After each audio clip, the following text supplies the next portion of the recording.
Selamat malam. Saat ini saya akan melanjutkan membaca 2 Korintus, yaitu dari 2 Korintus yang ke-7. Saudara-saudaraku yang kekasih, karena kita sekarang memiliki janji-janji itu, marilah kita menyucikan diri kita dari semua pencemaran jasmani dan rohani, dan dengan demikian menyempurnakan kekudusan kita dalam takut akan Allah. Sukacita sesudah duka cita. Berilah tempat bagi kami di dalam hati kamu. Kami tidak pernah berbuat salah terhadap seorang pun, tidak seorang pun yang kami rugikan, dan tidak dari seorang pun kami cari untung. Aku berkata demikian bukan untuk menjatuhkan hukuman atas kamu, sebab tadi telah aku katakan bahwa kamu telah beroleh tempat di dalam hati kami, sehingga kita sehidup semati. Aku sangat berterus terang terhadap kamu, tetapi aku juga sangat memegahkan kamu.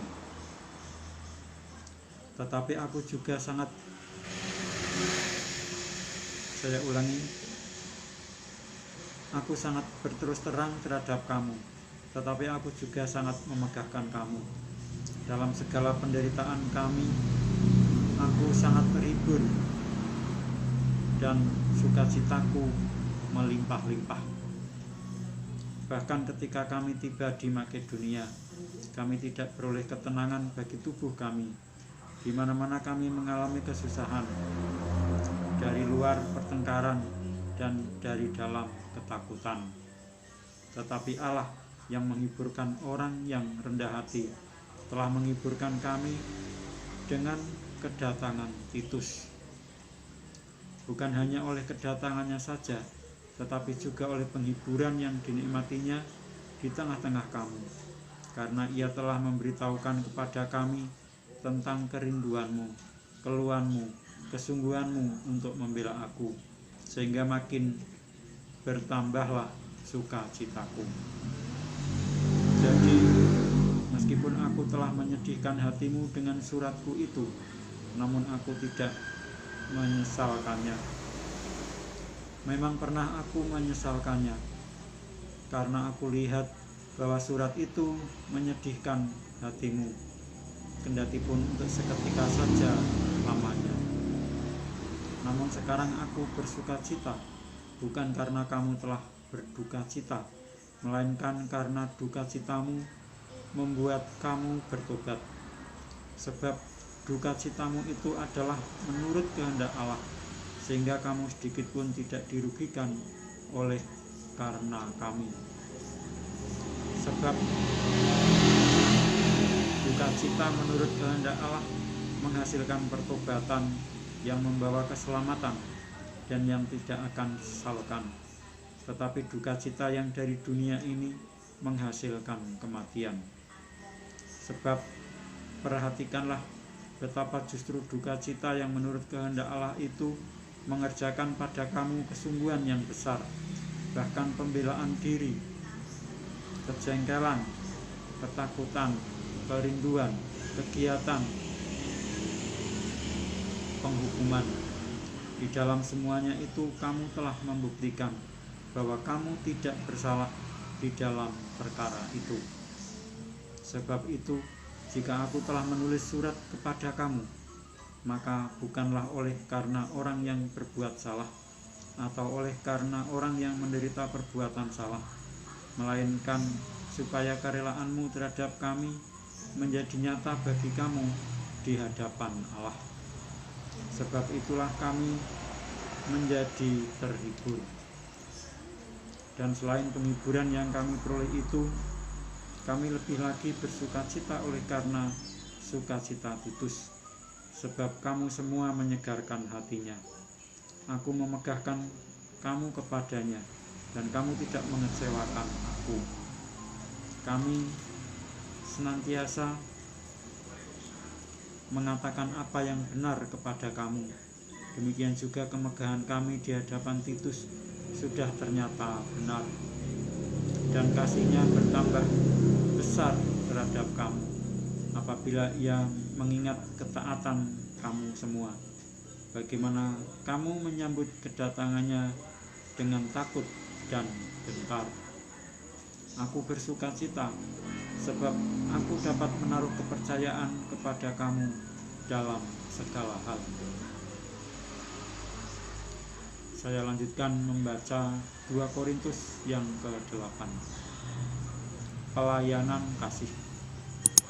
Saudara-saudara, kami hendak memberitahukan kepada kamu tentang kasih karunia yang dianugerahkan kepada jemaat-jemaat di Makedonia.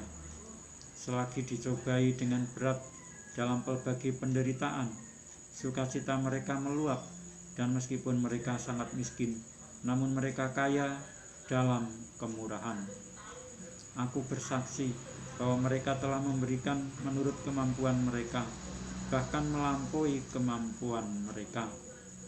Dengan kerelaan sendiri, mereka meminta dan mendesak kepada kami, supaya mereka juga beroleh kasih karunia untuk mengambil bagian dalam pelayanan kepada orang-orang kudus. Mereka memberikan lebih banyak daripada yang kami harapkan. Mereka memberikan diri mereka pertama-tama kepada Allah, kemudian oleh karena kehendak Allah juga kepada kami. Sebab itu kami mendesak kepada Titus supaya ia mengunjungi kamu dan menyelesaikan pelayanan kasih itu sebagaimana ia telah memulainya. Maka sekarang sama seperti kamu kaya dalam segala sesuatu, dalam iman, dalam perkataan, dalam pengetahuan, dalam kesungguhan untuk membantu, dan dalam kasihmu terhadap kami, demikianlah juga hendaknya kamu kaya dalam pelayanan kasih ini. Aku mengatakan hal itu bukan sebagai perintah, melainkan dengan menunjukkan usaha orang-orang lain untuk membantu.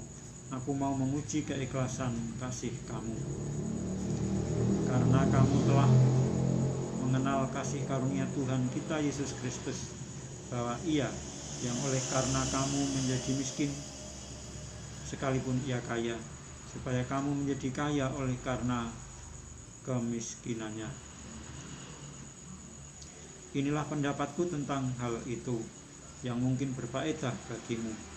Memang sudah sejak tahun yang lalu kamu mulai melaksanakannya dan mengambil keputusan untuk menyelesaikannya juga. Maka sekarang selesaikan jugalah pelaksanaannya itu.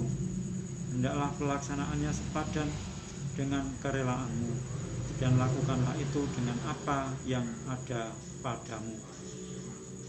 Sebab jika kamu rela untuk memberi, maka pemberianmu akan diterima.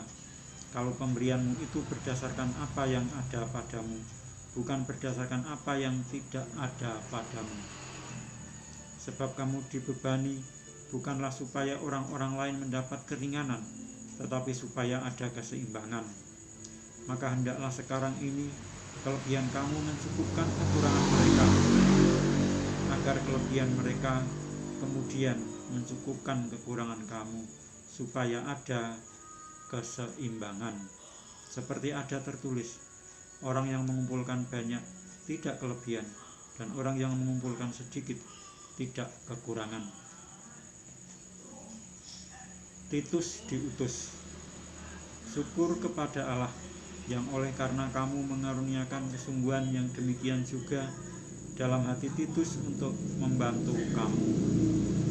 Memang ia menyambut anjuran kami, tetapi dalam kesungguhannya yang besar itu, ia dengan sukarela pergi kepada kamu. Bersama-sama dengan dia, kami mengutus saudara kita yang terpuji di semua jemaat karena pekerjaannya dalam pemberitaan Injil. Dan bukan itu saja, ia juga telah ditunjuk oleh jemaat-jemaat untuk menemani kami dalam pelayanan kasih ini yang kami lakukan untuk kemuliaan Tuhan dan sebagai bukti kerelaan kami. sebab kami hendak mengincarkan hal ini, bahwa ada orang yang dapat mencela kami dalam hal pelayanan kasih yang kami lakukan, dan yang hasilnya sebesar ini, karena kami memikirkan yang baik, bukan hanya di hadapan Tuhan, tetapi juga di hadapan manusia. Bersama-sama dengan mereka, kami utus seorang lain lagi, yakni saudara kita, yang telah beberapa kali kami uji dan ternyata selalu berusaha untuk membantu.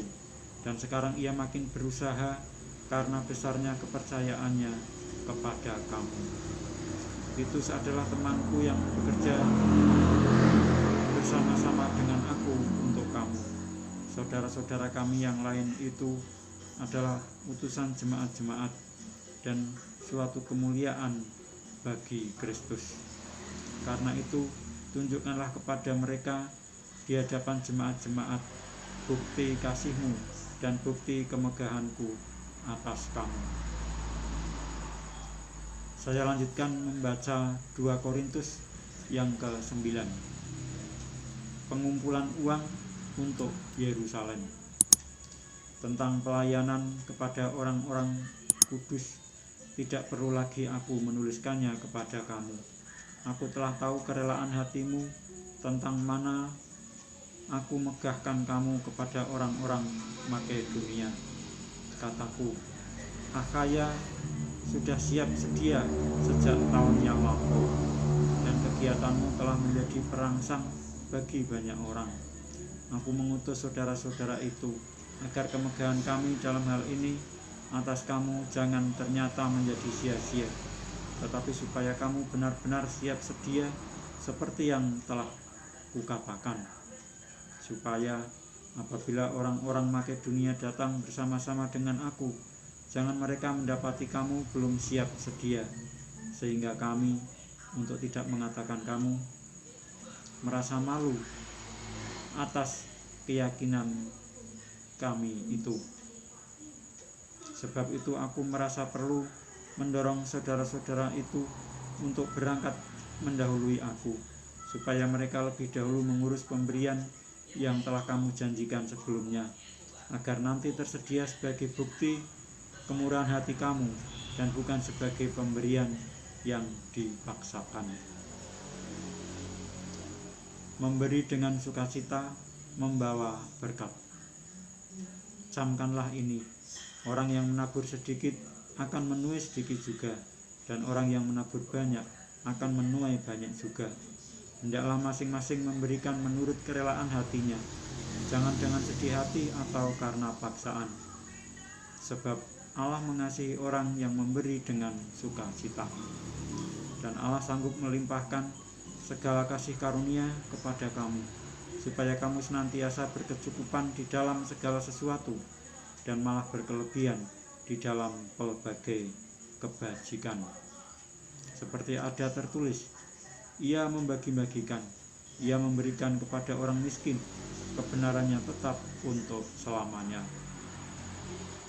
Ia yang menyediakan benih bagi penabur dan roti untuk dimakan, ia juga yang akan menyediakan benih bagi kamu dan melipat gandakannya dan menumbuhkan buah-buah kebenaranmu. Kamu akan diperkaya dalam segala macam kemurahan hati yang membangkitkan syukur kepada Allah oleh karena kami. Sebab pelayanan kasih yang berisi pemberian ini bukan hanya mencukupkan keperluan orang-orang kudus, tetapi juga melimpahkan ucapan syukur kepada Allah. Dan oleh sebab kamu telah tahan uji dalam pelayanan itu, mereka memuliakan Allah karena ketaatan kamu dalam pengakuan akan Injil Kristus, dan karena kemurahan hatimu dalam membagikan segala sesuatu dengan mereka dan dengan semua orang. Sedangkan di dalam doa mereka juga merindukan kamu oleh karena kasih karunia Allah yang melimpah di atas kamu. Syukur kepada Allah karena karunia-Nya yang tak terkatakan itu.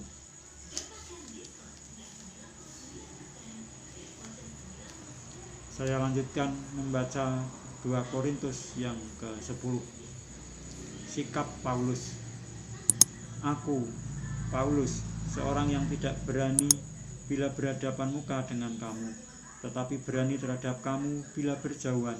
Aku memperingatkan kamu demi Kristus yang lemah lembut dan ramah. Aku meminta kepada kamu, jangan kamu memaksa aku untuk menunjukkan keberanianku dari dekat, sebagaimana aku berniat bertindak keras terhadap orang-orang tertentu yang menyangka bahwa kami hidup secara duniawi. Memang kami masih hidup di dunia, tetapi kami tidak berjuang secara duniawi, karena senjata kami dalam perjuangan bukanlah senjata duniawi, melainkan senjata yang diperlengkapi dengan kuasa Allah yang sanggup untuk meruntuhkan benteng-benteng. Kami mematahkan setiap siasat orang dan merubuhkan setiap kubu yang dibangun oleh keangkuhan manusia untuk menentang pengenalan akan Allah. Kami menawan segala pikiran dan menaklukkannya kepada Kristus, dan kami siap sedia juga untuk menghukum setiap kedurhakaan bila ketaatan kamu telah menjadi sempurna. Tengoklah yang nyata di depan mata kamu. Kalau ada seorang benar-benar yakin bahwa ia adalah milik Kristus, hendaklah ia berpikir di dalam hatinya bahwa kami juga adalah milik Kristus sama seperti dia. Bahkan jikalau aku agak berlebih-lebihan bermegah atas kuasa yang dikaruniakan Tuhan kepada kami untuk membangun dan bukan untuk meruntuhkan kamu, maka dalam hal itu aku tidak akan mendapat malu.